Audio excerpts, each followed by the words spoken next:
Meet Sarah. Sarah transformed her financial life in just 18 months. She started with $22,000 in credit card debt, no savings, and constant anxiety about money. Today, she's debt-free, has a 6-month emergency fund, and finally sleeps peacefully at night. The best part? She didn't win the lottery or inherit money from a long-lost uncle. She simply followed the fundamental principles of financial security that I'm about to share with you today. Whether you're drowning in debt like Sarah was or just starting to think about your financial future, this video will give you the exact blueprint you need to build real financial security. This is the Finance Virtuoso channel. If you're new here, hit subscribe and the notification bell for the best money tips and tricks. Let's start with something that might sound obvious but is absolutely crucial. You can't build wealth while drowning in high-interest debt. It's like trying to fill a bucket with water while there's a massive hole in the bottom. You might be thinking about investments, passive income, or even buying your dream home, but if you're carrying credit card debt at 26.99% interest, that needs to be your priority number one. Here's why. No investment strategy will consistently give you returns higher than what you're paying in credit card interest. The stock market historically returns about 7 to 10% annually on average. Meanwhile, your credit card company is charging you nearly 27% interest. It's simple math. Paying off that high-interest debt is the best investment you can make right now. Everyone wants to talk about cryptocurrency, real estate investing, or the next hot stock. But let me be brutally honest, if you're sitting on high-interest debt while dreaming about building generational wealth, you're putting the cart way before the horse. It's like planning a home renovation while your house is on fire. Put out the fire first. Now, let's talk about how to actually tackle this debt. First, list out all your debts, credit cards, personal loans, everything.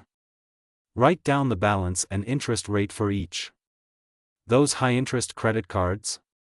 They're your primary target. Consider this a financial emergency, because it is. Every dollar you put toward that debt is giving you a guaranteed return equal to your interest rate. But here's where many people get stuck. They try to tackle debt while having zero financial cushion. This is a recipe for disaster because any unexpected expense will send you right back to those credit cards.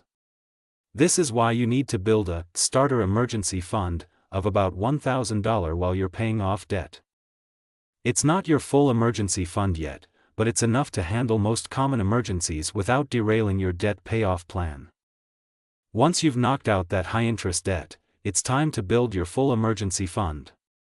I'm talking about 3 to 6 months of bare minimum living expenses. This isn't your regular monthly budget. This is the absolute minimum you need to keep the lights on, food on the table, and a roof over your head.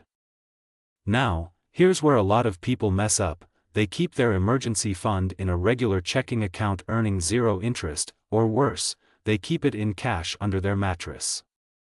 Your emergency fund should be readily accessible but still working for you. High-yield savings accounts are perfect for this. Currently, many online banks are offering rates around 4 to 5% APY, which is significantly better than the national average of traditional banks. Let's talk about actually building these savings because this is where the rubber meets the road. The key is automation. Don't wait until the end of the month to see what's left over. That's a recipe for having nothing left to save. Instead, pay yourself first. Set up automatic transfers that happen the day after your paycheck hits your account. Start with whatever percentage you can consistently save, even if it's just 5% of your take-home pay. The actual dollar amount matters less than building the habit. As your income increases through raises or side hustles, you can increase that percentage. The beauty of using percentages instead of fixed dollar amounts is that your savings automatically scale with your income. Here's a strategy that's worked for many. Create separate savings buckets for different purposes. Your emergency fund is one bucket, but you might also have buckets for short-term goals like a vacation, medium-term goals like a house down payment, and long-term goals like retirement. This helps you visualize your progress and keeps you motivated. Speaking of motivation, let's address something that often gets overlooked: the psychological aspect of financial security. Many people struggle with saving because they're focused on what they're giving up rather than what they're gaining. Instead of thinking, "I can't spend this money," reframe it as, "I'm buying my future freedom." Remember, financial security isn't about never spending money or living like a hermit. It's about making intentional choices with your money that align with your values and long-term goals. Sometimes that means saying no to things you want right now, but it's always in service of something more important to you. Now, once you've got your emergency fund set up and you're consistently saving, you might be wondering about the next steps. This is where we start thinking about investing, but notice how we didn't jump straight there. You need that foundation of financial security before you start taking investment risks. One of the biggest mistakes I see people make is trying to skip these fundamental steps. They want to jump straight into day trading or real estate investing without having their basic financial security in place. That's like trying to run a marathon without learning to walk first. You might make it a few steps, but you're setting yourself up for failure. Let's wrap this up with some action steps you can take today. First, get clear on your total debt situation. Write down every debt, the balance, and the interest rate. Second, set up that starter emergency fund of $1,000 if you don't have it already. Third, automate your savings, even if it's just $50 per paycheck to start. Fourth, open a high-yield savings account for your emergency fund if you haven't already. Remember, financial security isn't built overnight. It's built through consistent, intentional actions taken day after day, week after week. The steps aren't complicated, but they require discipline and patience. The good news is, every step you take toward financial security makes the next step easier. You don't need to wait for a perfect time to start. You don't need to wait until you make more money. You don't need to wait until you've figured everything out. Start where you are, with what you have.